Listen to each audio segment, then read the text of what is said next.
Welcome to Soccer Africa, and what a show we have in store for you tonight, Africa. It's a massive show where we'll be celebrating the performances of our youth footballers around the continent. We'll be talking to the current coach of the Under-17 South African national team that just won COSAFA and is headed to the FIFA Under-17 World Cup. He sits right next to me, and that's Coach Beli Khumalo. Welcome to Soccer Africa, Coach. Congratulations, champ.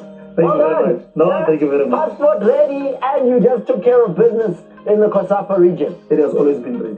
Can't wait to have insights as to the plans ahead and how it was done in COSAFA. Then, what else have we got in store for you? We'll be catching to the Nigerian coach of the Under-20 side, the Flying Eagles. They are already in Chile. I just had a brief conversation with him. We're trying to get him back on the line, live from Chile, to talk about Nigeria's preparations for a difficult group at the FIFA Under-20 World Cup. And that's just the tip of the iceberg, because coaches are a big feature on the show. We're expecting Coach Fadlu Davids, the brand new coach of Raja Casablanca, appointed this last week, to be with us as well to talk about the journey ahead and how to make Raja Casablanca the former superpower of Moroccan club football that it was. That's the job that he has. In studio, Coach Suresh Singh at the far post. Right next to me, it's Mamadou Gay, the assassin of Abidjan. And at the other far post, it's Thomas Gwenaite, TK, the award-winning journalist. Gentlemen, are you good?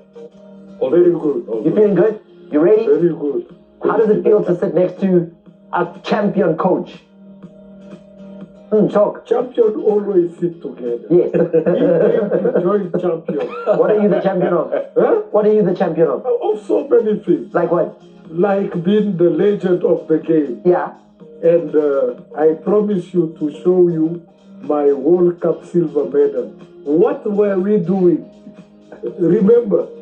Yeah. We say that it will be my You've been turn. promising. You've been No, promising I to brought bring. it now. Everything is here. Okay, so when we say the day that we do the show where we say give us your great memory, show us something special from the past, you have a World Cup silver medal. Of course. World Cup. World Cup. Which one? What kind of World Cup? You will hear that. I can't wait for it. I'm actually going to rush into seeing that World Cup medal. Guys, what caught your eye in the week that was... African champions, Pyramids, they beat Saudi Arabian giants Al Ahly. Different Al Ahly, so not the one from Egypt. Yeah, so the one where Riyad Mahrez plays for. Yeah. So they're now the FIFA Intercontinental Africa Asia Pacific champions. Mm-hmm. They go through to the semi-final in December. They play the winner of Mexican club and CONMEBOL. Eventual winner will play PSG. TK, you traveled this last week. I did. I was in Botswana, and I watched a couple of Champions League as well as CAF Confederation Cup matches. You were in the stand. I was. There. I even went onto the ground at the Francistown You went Stadium. all the way to Francistown, not just here in Gaborone. Not just Gaborone. I went all the way to Who was Francistown. playing? Who did you see play? I saw Gaborone United were playing against Simba from Tanzania. I also saw Simba Bora playing against Nsingizini from Eswatini. All right, so we're going to get your insights onto how that went a little bit later on in the show. But now let's talk to Coach Beli Khumalo. Coach. Yeah, Coach. We champion. You did the job, under-17s. What? Take us through the journey. Take us a little bit through how this was achieved for South Africa to be the COSAFA under-17 champion.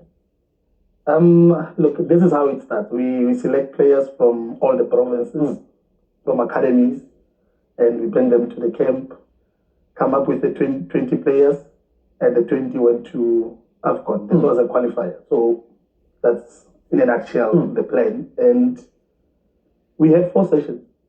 Training? Not training. Before you go? Before we go. And in the 4, and we were playing Zambia. The first game is Zambia.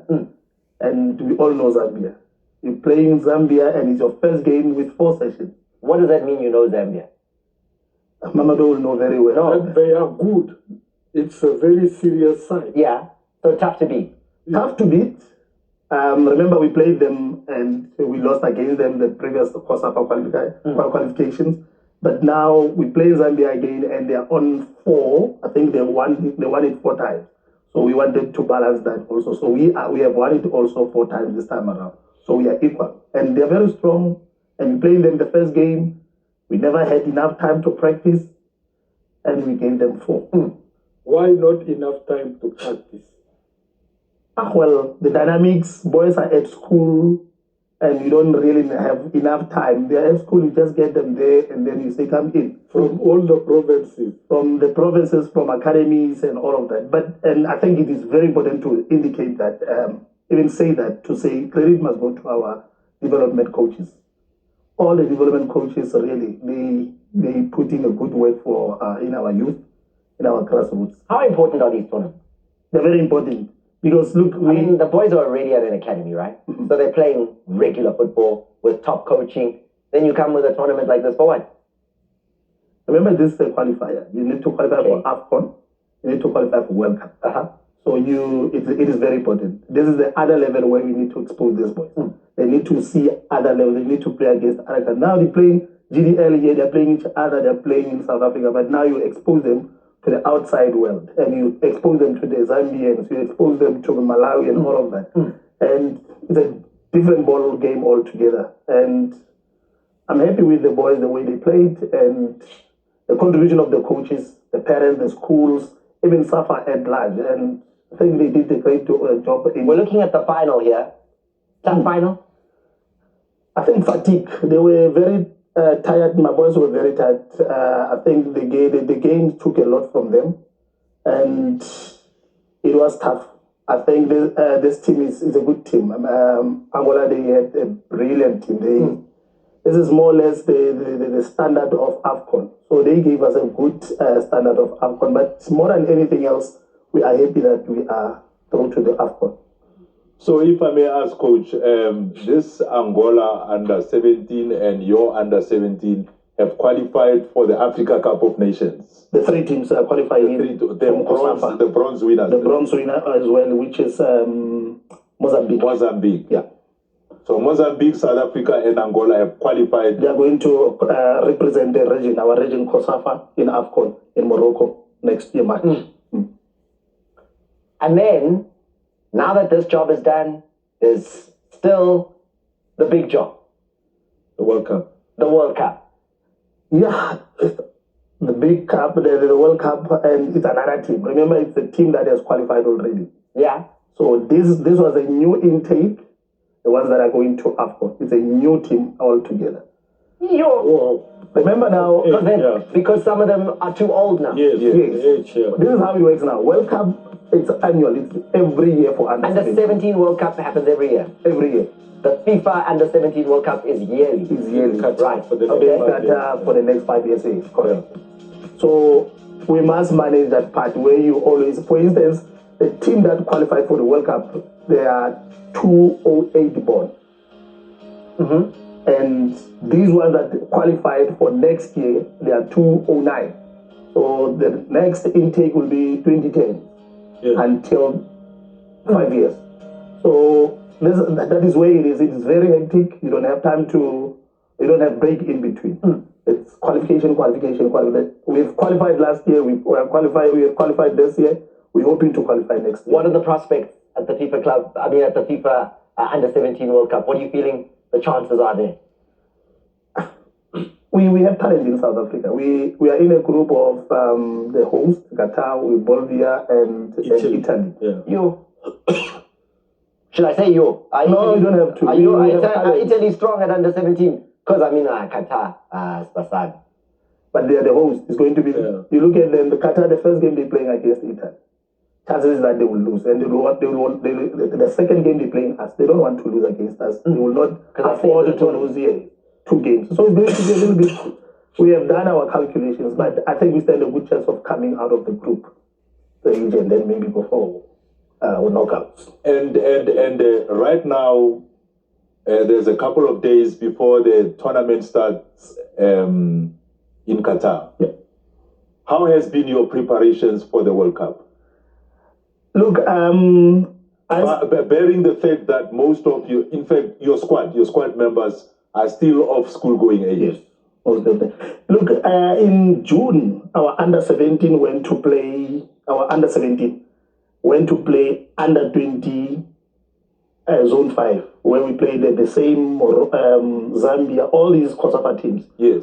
It was part of preparation where we won it. We got the trophy out of it. With under 17 playing under 20 tournament. Wow. We won it. So it was part of preparation because we are well aware that they are based at school. They are at school. So it was during holidays. So we took them during holidays to say, for preparation, rather go and play this under 20 tournament.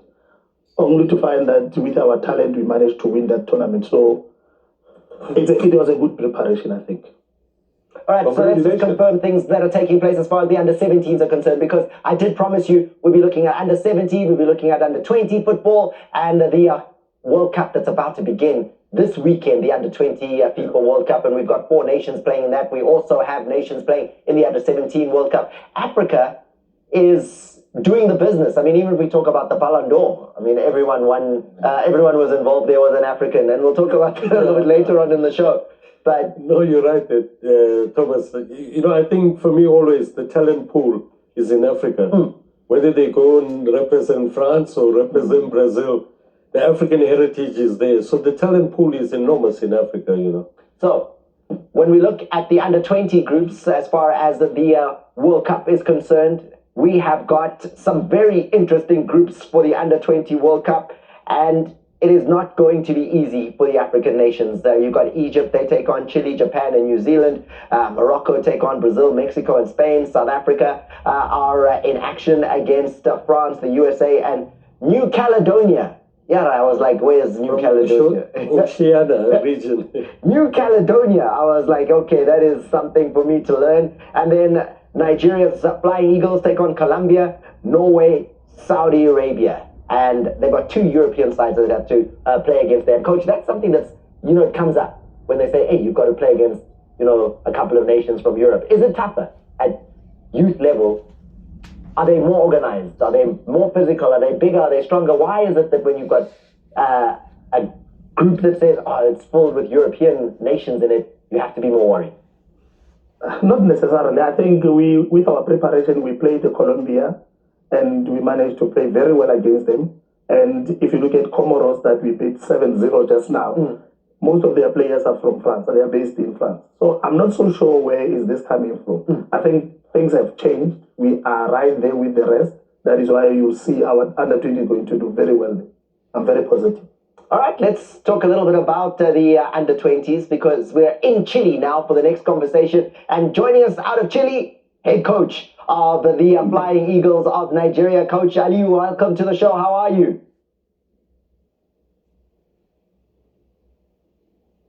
Coach, are you there? Can you hear me?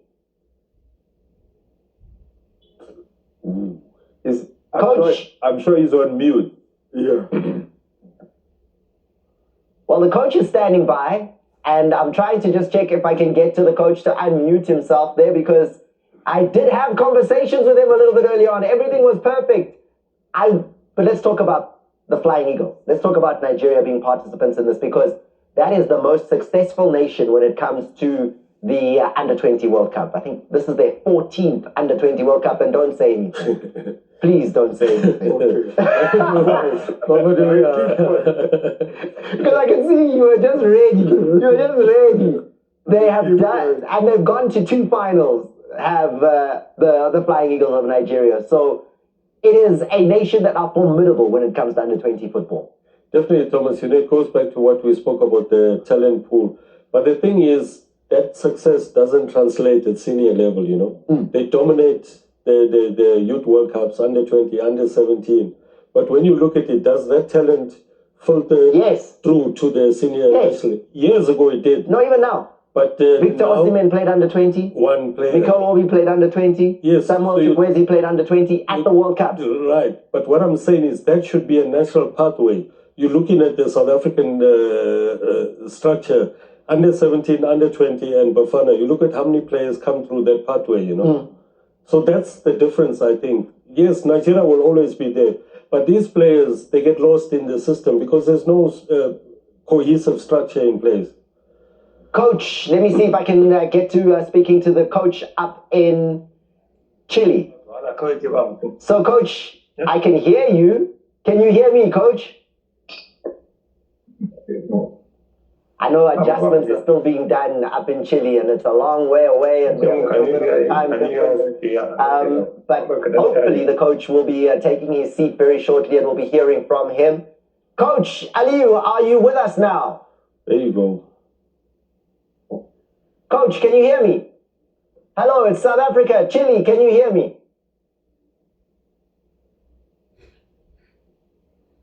Wow. Coach, what's happening there, Coach? We could hear a few seconds ago. Coach, can you hear me? Okay, so we can hear them. They're just not hearing us. And you know how hard this was to arrange, to make into the camp, speak to in Chile, to hear what the coach has to say about the plans that are ahead. We're going to be patient. We're going to wait and see if they can sort out that audio issue with the coach, because it's just one button, and we're going to have a conversation with him. However, South Africa as well headed, and coach, I know that's not your team, but they just left, and I know we had visuals from the send-off ceremony, and Honor, the incredible cell phone company that's now part of making sure that South African football is assisted. We're part of the send-off for the South African under-20 side. It is a side that we're expecting a lot of, Coach. Inside SAFA, how excited are they about the under-20 side and the under-20 World Cup in Chile? Look, these are the champions of Africa. So much is expected from them. And with the talent that they have, we don't have doubts they're going to make us proud as South Africans. South Africans, Mamelodi is part of that also. Yeah, oh. Yes. Okay, Mamelodi, now, you see, you're a part of it. And this time, you can talk, because the African champions, South Africa, the current under-20 African champions are on their way and have arrived in Chile for the under-20 FIFA World Cup. Which is very good. But personally for me, the U20 is the cheating tournament. U20. When you talk... No, let him talk. He's saying in general. When you talk of U20, that's the cheating of the cheating. That's where you find family men playing as under-20. We've seen the AFCON under-20. You can see that this guy is a family man, but he's under-20. Now under-17 I respect, because there is a way to check, but under-20. Look, Africa used to dominate that competition in the world. Even the last country to win it was Ghana. But now, fortunately, more football federations are becoming more professional and trying to limit the cheating, because at the end it backfires on you. The guy is 20. 5 years later, he's retired.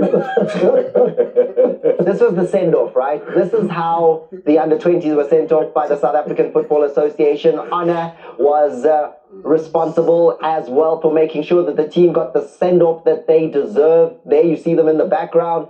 They are a powerful sponsor of SAFA, newly arrived, and making sure the team left in style. There you see the coach as well, and the Minister of Sport present. So this was a glittering affair. Were you there, Coach?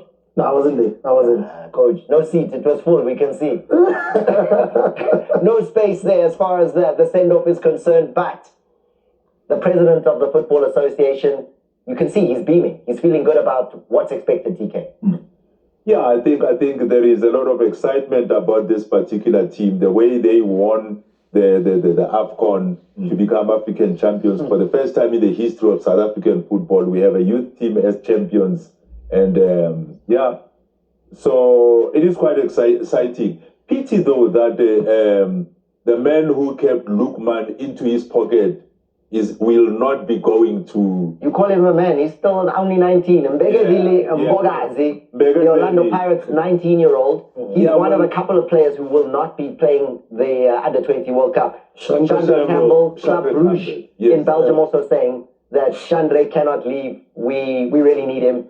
And sorry, Under-20 World Cup, which is the thing that really is the question here, right? Yes. So when you're already playing, and maybe Coach, you can come in here. When you're already playing first-team football for a big club,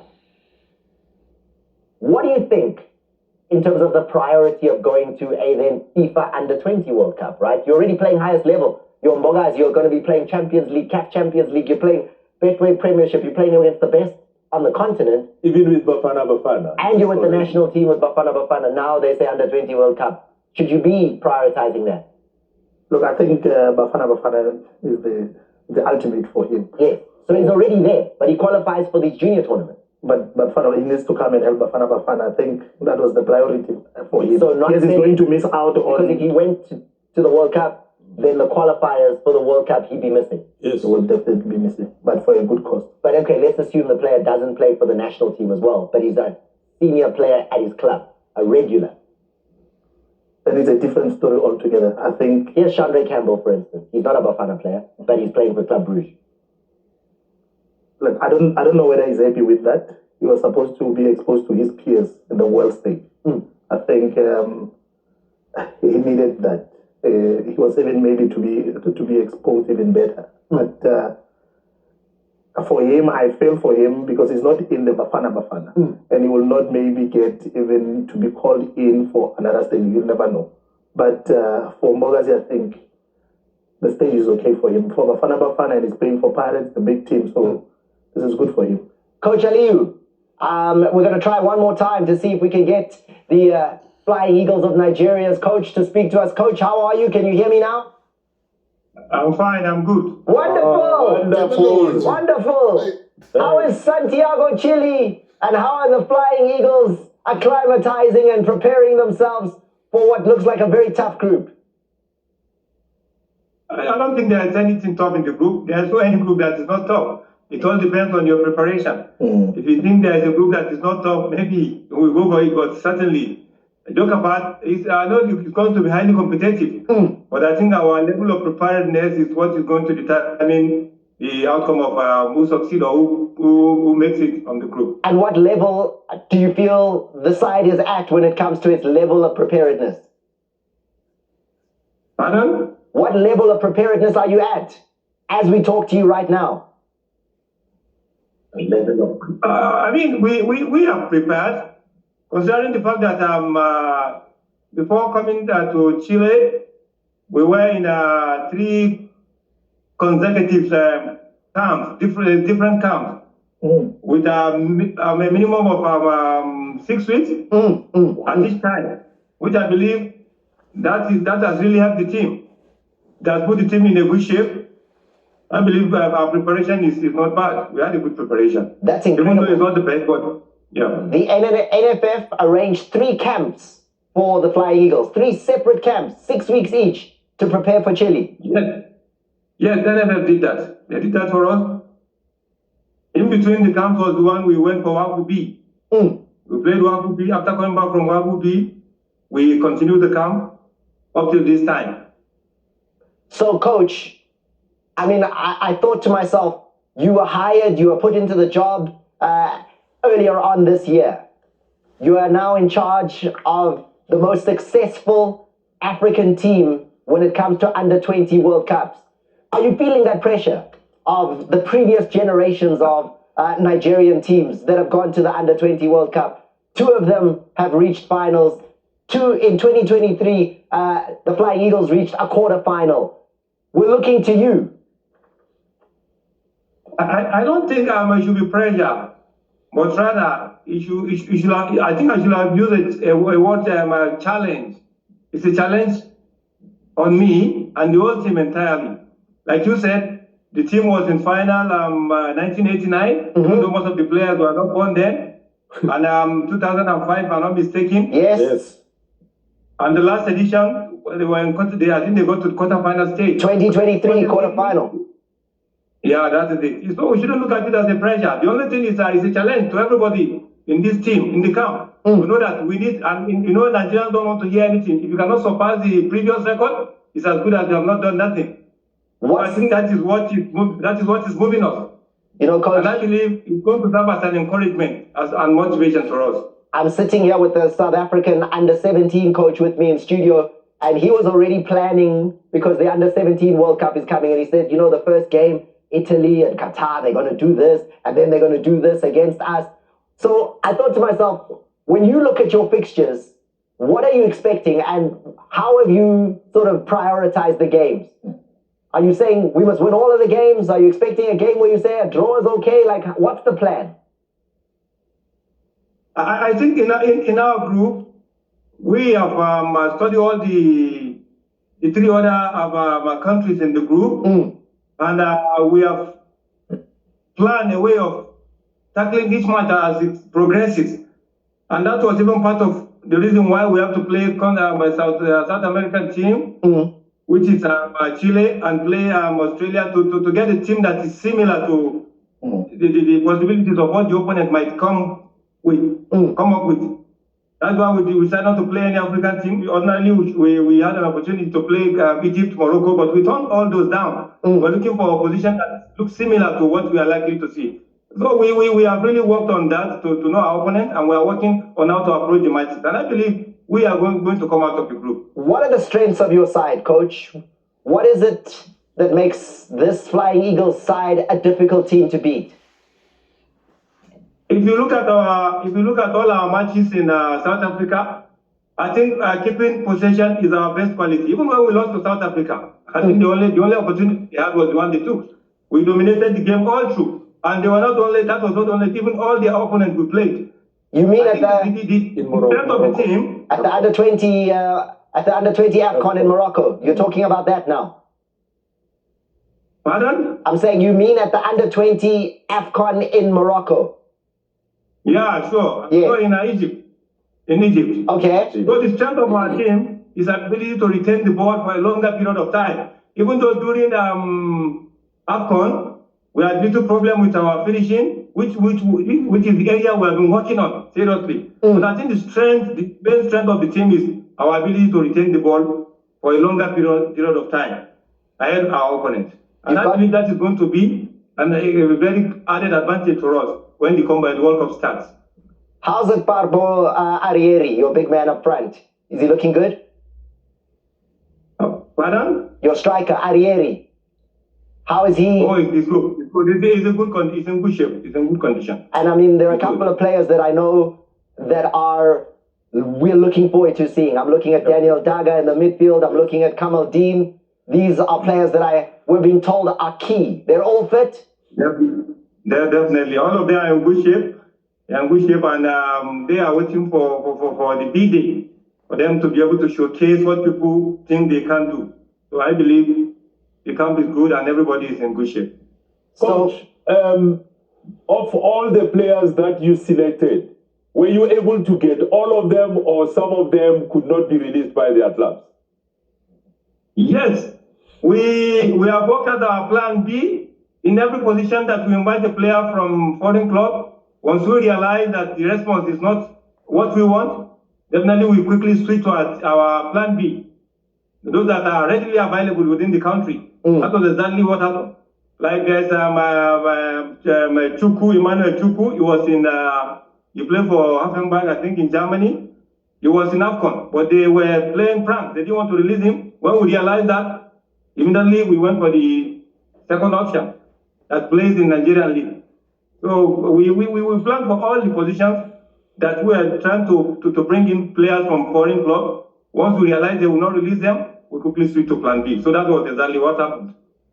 All right, Coach, we're going to look at some of the fixtures that we're looking forward to. And Coach, last question before I let you go. I know you're a busy man, but what is success and what do you consider failure at the Under-20 World Cup? If you say it didn't go well, what would you say with the stage you reached? And what would make you happy as a minimum for a stage to reach? Thank you. I think I have two things in mind. The first one is the transition of our Under-20 to the Super Eagles. That has been so faulty in recent times. That is why we are looking for players that can add value to Super Eagles. We should not be looking at Under-20 level alone.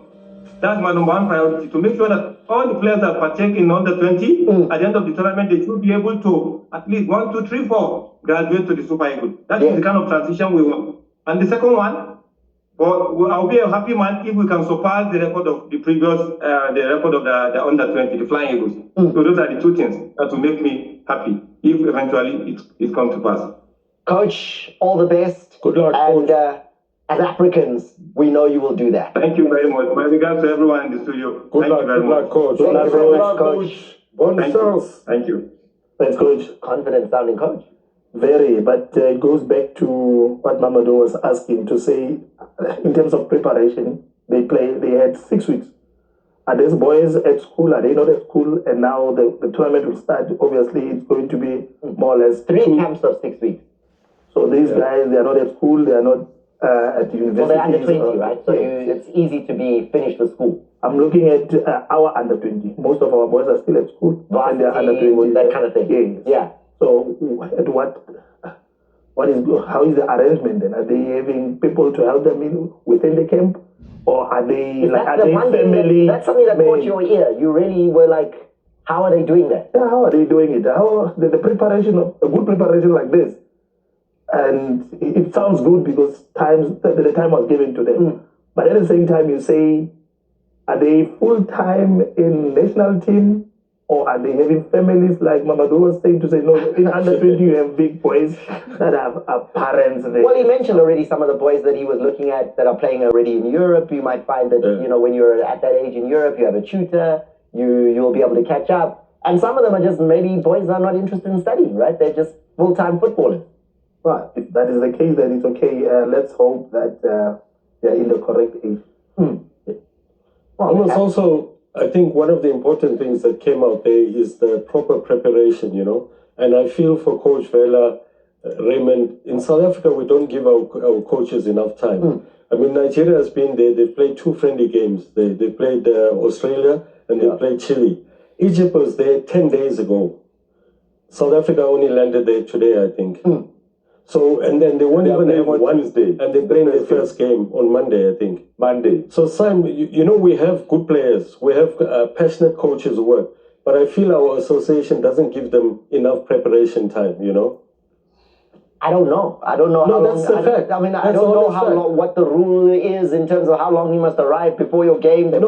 Sometimes, you can arrive last minute and you still do okay. You come other days, you arrive 6 months ahead, you get hit 7-0. Thomas, you can't take a haphazard approach.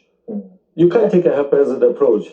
There's time, there's prepared. This is international level. The coach just said to you that it's difficult with boys who are in school. No, they do that even at long time there are tutors. 3 weeks ahead. They need to write exams. There are measures in place. Before they used to bring on tutors to help the boys in camp. So it's possible to do these things. We can't make excuses and say no. We're not making excuses. We're telling you that. I'm saying this is at a high level. You're going to the World Cup. Yeah.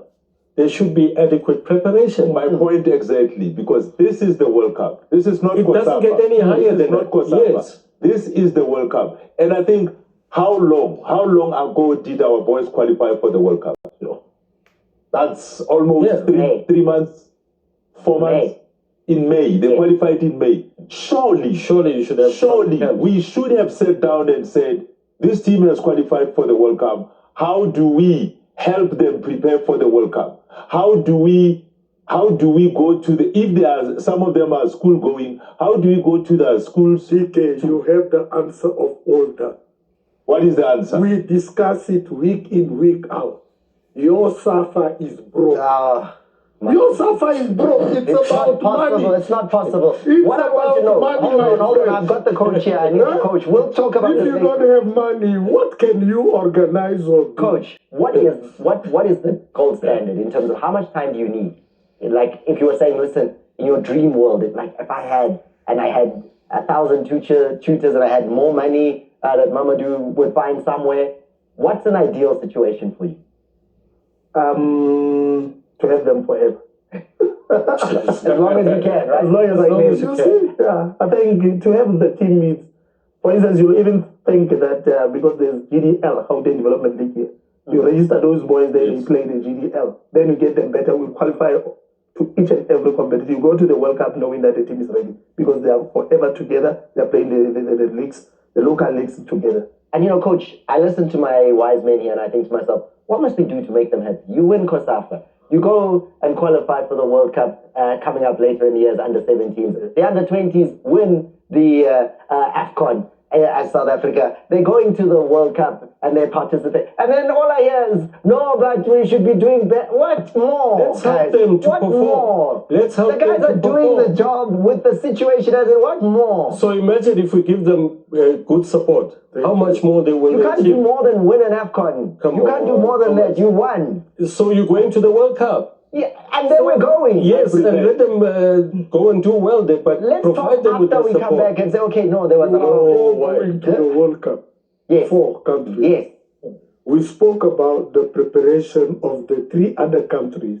Nigeria, Egypt, Morocco are the 3 other countries. Good preparation. Yes. We heard None of them from are the African champions. We heard. But All 3 of those came behind. Taking it serious to the World Cup. You ended there only today.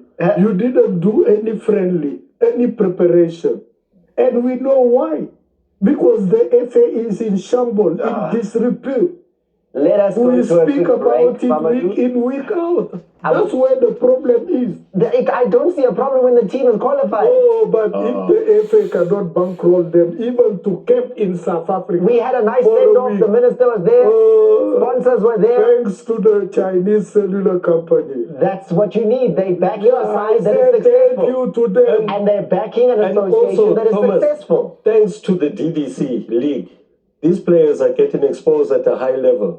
That's helping them, the national team a lot. There you go. Coach, thank you very much. Thank you very All much. the best. And all the best at the Under-17 World Cup. No, thank you very Bring much. it home. Yo, Bring it home. possible. Thank you. That's Thank what you. we want to hear. And now, time Give for a him the quick break. preparation. After the break, we'll continue the conversation because the new coach of Raja Casablanca is Coach Fadlu Davids. He joins us. And there are a couple of stories that I need to talk about. For instance, Luka Zidane, you know the surname? Zinedine Zidane's son. He's going to play for an African nation. And some in France are saying, your dad was a legend for France. Now you are going to go and play for Algeria. We'll talk about that and more after this. Welcome back to Soccer Africa. The conversation with the coaches continues. We've had 2 coaches already on the show, and now we're joined by another coach who's making a big move in African football. He goes to one of the biggest clubs when it comes to continental football, and one of the biggest clubs in Moroccan football. That's Coach Fadlu Davids, now the newly appointed head coach of Raja Casablanca. Coach Fadlu, welcome to Soccer Africa. Congratulations on your return, this time as head coach to one of the powerhouses of African football. How are you feeling? Thank you, Thomas. Yeah, it's been a fantastic feeling and few days so far to be here, arrive with a new squad, with a new club and a new direction, new president. And yeah, it's been just overwhelming. But of course, already we're preparing for our first match on Sunday. And tomorrow we're going to match them -2 and our final preparations for the big match on Sunday. How does this happen? You're coaching Simba. I mean, you did a great job last season, runner-up in the league. You're doing good things at Simba. It's a success. Normally coaches, don't leave success. We saw you in the Champions League just now over the weekend, and then the next thing, you're gone. Yeah, I think there's the talks with Raja. Actually, I should go further back when I actually left Raja. That was the moment where Coach Zimbabwe had the options to go to Saudi, and already they approached me to take over. But I've already made up my mind and committed to Simba. So, and then of course during the season as well, there was a lot of change of presidents, change of coaches, where they approached me again, and it was not the right timing. It was not the right moment. But this time around, of course, when they saw I'm available, things went very quickly, and immediately booked me a flight, and yeah, my staff and I were on our way to Casablanca. So this new project, it's a new direction, it's a new way, and yeah, we're quite excited, and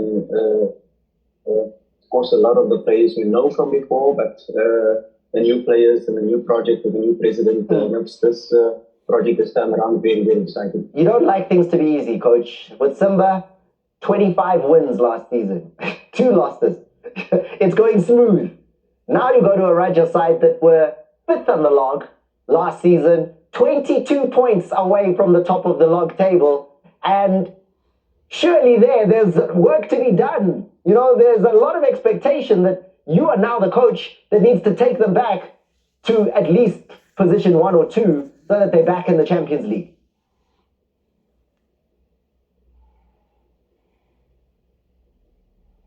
Yeah, with all the jobs, with all the big clubs, there's always pressure. At Simba as well, we have to remember and go back. It was a similar situation. We were third on the log. On Simba's terms, this was a disaster season. They lost 5-0 to young Africans that season. So it's a similar situation that I'm taking over now, what we did in Simba. Of course, with Simba, the success, like you said, we took them to number 5 in Africa. And a huge success. So, you know, these type of projects with big clubs, with sleeping giants, it's a huge challenge. Yes, it is, but we definitely up for it, myself and my staff, and now we're really excited to get started. Oh, you've just brought Neo Maema and Roshin Direk to Simba. Don't you wish you have waited a little bit, just a little bit, to take them to Raja instead?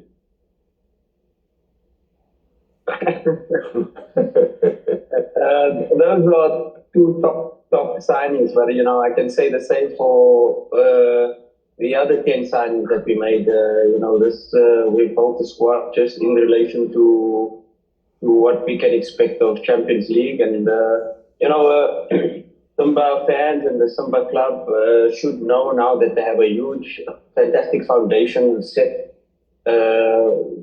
The players understand exactly what to do, when to do. The foundation is set not only for Champions League, but for sustainable success. We've got a more younger squad, a more dynamic squad. Of course, the Champions League experience with Rushan and Maema was key in those departments, what we signed. But if we saw our squad last season and CAF Confederations Cup final, we were not ready for Champions League. We were not yet on that level, but with the signings we've made, with the squad that we've built, you know, Simba's foundation and the core of the squad now is ready to challenge for Champions League and go beyond quarterfinal for sure. Coach, you know, I like the confidence that you're showing and I love what you're saying. I just keep thinking, Morocco is maybe the most competitive league in Africa when it comes to who can potentially get into the top 2. You know, you've got Aris Bekani, Aspar, Wydad Casablanca, Rabat, and then yourselves, Raja Casablanca. That is a lot of very high quality opposition trying to keep you from getting into those top 2 positions. Yeah, of course, RS Bakan last season dominated the league. They were so dominant that they won the league so easily with 5 games to spare. They were about to sell their best player, Kamara, to the English Premiership, but they kept him, and now another 2-3 signings of over $2 million. So it's a big challenge. Yes, it is, but I know the capabilities of the current squad. Yes, we probably need a window to strengthen. That is normal. But if you go to a big club, you expect it to win, and that's what we know. We have the experience of Orlando Pirates. You expect it to win. Of Raja winning Waya, Simba as well, a big club. You expect it to win. You expect challenge. And yeah, we are for the challenge. By no means do we expect it's going to be easy. But so any project that you join, whether you're a mid-table club, whether you're a bottom of the league club, there's always expectations, there's always pressure. But as coaches, we thrive in such situations with pressure. We grow in this pressure, and you know, it's a huge challenge, but we're definitely up to the task. A huge advantage for us is that we know most of the players, we know the league, we know all the teams that we play against, the logistics, where we are, where we're going. So we have that advantage, but yes, it's going to be a challenge, but we're so up for the experience and challenge and to bring Raja back to the top.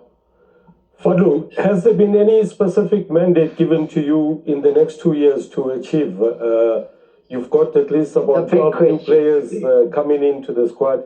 The mandate. The mandate is to win every trophy possible. At any big club, the mandate remains the same. You know, of course, Raja deserves to be in Champions League. This season is a season of no African football. the vision of the chairman is the president is clear. He wants to bring Raja back to the top of Africa. So we start the project with a new president, and it's very, very exciting to build. There's a huge difference when you come back into the club, the way it's run, the way it's there's a corporate 60% shareholder now with Master Marak. The Raja shareholders have 40%, the current ones, and so it's a new corporate structure that is going to take shape in more clubs in Morocco. So it's an exciting project. It's more corporate type of club at the moment, but more organized. The vision of the president really inspires the entire club to strive for high performance, to strive for elite thinking, elite mindset, and that focus now from the top right to the bottom of the club. Coach, thank you very much, and keep flying the flag for the Southern African part of football in the north of Africa. You've made us very proud. All the best on the journey ahead. Thank you, and good evening to your guys there. Good evening, guys. Good luck for All the best, coach. All the best. Of Raja Casablanca. South African coaches taking over the continent. But I can tell you, like this pirate coach, you jump ship for honey. In 3 months, you jobless. What do you mean for honey? What are you talking about? What are you saying for honey? So you're talking about Ribeiro going to Al Ahly? Yes. What do you mean for honey? For honey, because they want... These are big clubs, Mamadou. The big club. These are big clubs. When they come knocking, you don't... Simba is not a big club. They haven't won yet. It's a very big club. But they are, with That's due why respect. I say... But you can't compare... It's the same achievement. scenario. Al Ahly was a big club. Where is the coach today? So you're saying Oh, if maybe more they're money comes, you premature. must stay? Hey, my friend, sometime in life, it's not only about money.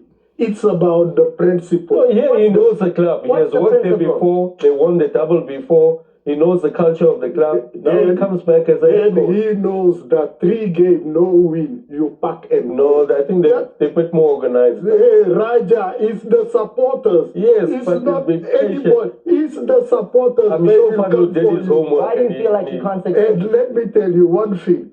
The communication. First, you don't speak He was Arabic. there with Zimbabwe. It doesn't matter. It doesn't won the double. Why he left there to go to... He doesn't speak Arabic. He doesn't speak French. And that already going to make his job difficult. He knows the culture of the football. Okay, we are here. Yeah. Let's see down the line in 3 months. He'll be successful. Give So him 2 in years. 3 months, we make a phone call, you say sorry. Yeah. Which sorry? No, I'm just saying, He will can we agree? He will be here looking for a job Can we in agree South though? Africa. In Yes. 3 months, No. Yes. you make a I call. disagree. He will be here No, but looking let's for a make job. I disagree. He'll be Let successful. me tell you, in football, you see, there are principles. All the value we want people to practice outside should be practiced in football. Loyalty. Yeah. There's no such thing. There is no such thing. Where? Then you pay the price. Where is that in football? You just pay 3 months to Simba and go to Is that... Raja. No, wait. Is that not the buyout clause? Yes. So you have a buyout. And this is something that we Yes. can discuss very quickly. Yeah. A lot of coaches, TK, Yes. and players around the world, they have it in their contract that says, Exactly. maybe if a club from the top 5 leagues in Europe comes, I You're can break allowed this to go contract. for some years. Or if they offer you this amount of money, I can leave this contract. That is part of football. It's part of what you put in your contract. Yes. So if what Mamadou is saying is correct, in the contract was, if we can come up with 3 months of my contract at Simba, Raja can have me.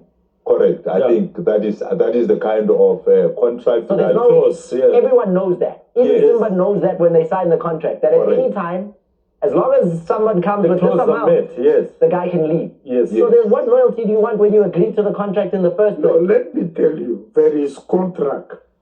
The contract is there. But there is human relationship, there is principle. If I come to Simba, and coaches also must know that sometimes you come to a club like Simba, he did well last time in the Champions League. Imagine Confed Cup. Yeah, Confed. Imagine him winning the Confed Cup with Simba.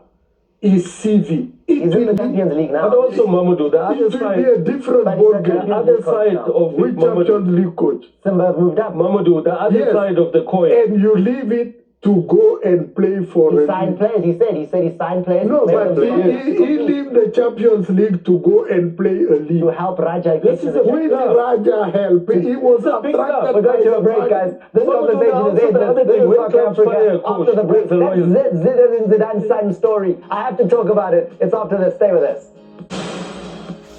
The CAF Confederations Cup, CAF Champions League, it's back. And the action was thick and fast on the first week when it comes to the preliminaries. So let's confirm for you what took place as far as those Confederations Cup and the results that were most important in those first legs. I know from a South African perspective, TK, Corp and Kaizer Chiefs. That's one we're looking forward to over the weekend. Chiefs down, now having to do it against the Angolans. Yeah, absolutely. I think it was a tough ask for Chiefs. But from the reports that I heard were that Chiefs were in control against a 10-man Kabu score, but somehow they conceded, and I hope they will be able to overturn the score here at home. And, you know, for the most part, the game's all very, very tight. Yeah, there were West African derby, Nigeria and Ghana, Asante Kotoko and Kwara United. 4-3, what a game there, Thomas. And then another upset was Mighty Wanderers from Malawi beating Jwaneng Galaxy, you know. And then looking at the Champions League, again, there was really only one big result here that, two, that kind of make sure that, you know, the second legs are probably wrapped up.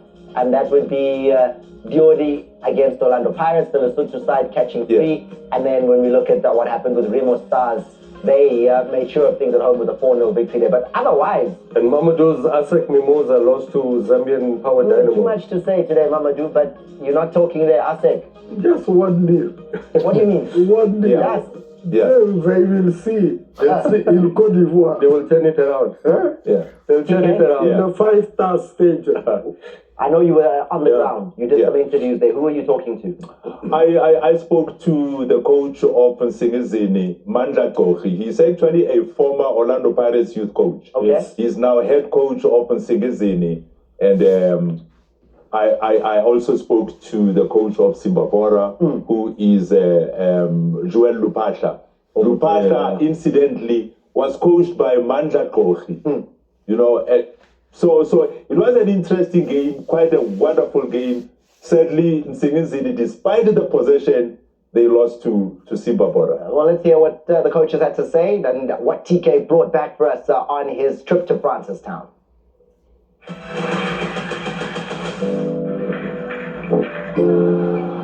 We are a small club. We're new into this venture, but I think we have assembled a good team of young players, and it's good that they are getting this experience.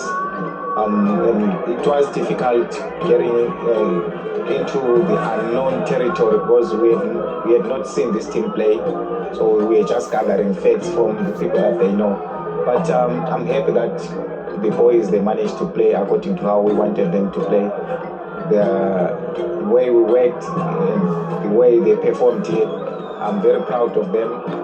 Average 25 years old of players, so I think we are doing well. We're doing a great thing, but I would have preferred that maybe we scored 2 or 3 goals, because going there, you can see they're a good team. So going to their own backyard, I think it's going to be difficult for us. We will have to maybe play better than how we played today. But I'm happy for the boys. There's nothing that I can take away from them. I think the boys fought very well. They gave everything. It's not over. We still have to play a second round. But this is football, and football tactics were used in display today, where players were sleeping without any contact and just wasting time. But we know that it's happened in football. We just have to prepare better for the next game coming. To all the fans of Nsingizini, we'd like to apologize for the results, but the performance the boys showed, it was very good. We promise that going home, we'll make sure that we correct the errors that we saw today, and make sure that at the end we'll give them positive results that they can be happy with. From all the trip that they've done, we'll repay them with a good scoreline on the weekend next week. Can it be turned around? I think they can, judging by the performance they put up in Botswana. And as long as they can just simply tighten up the defense and be focused, I'm sure they can turn it around.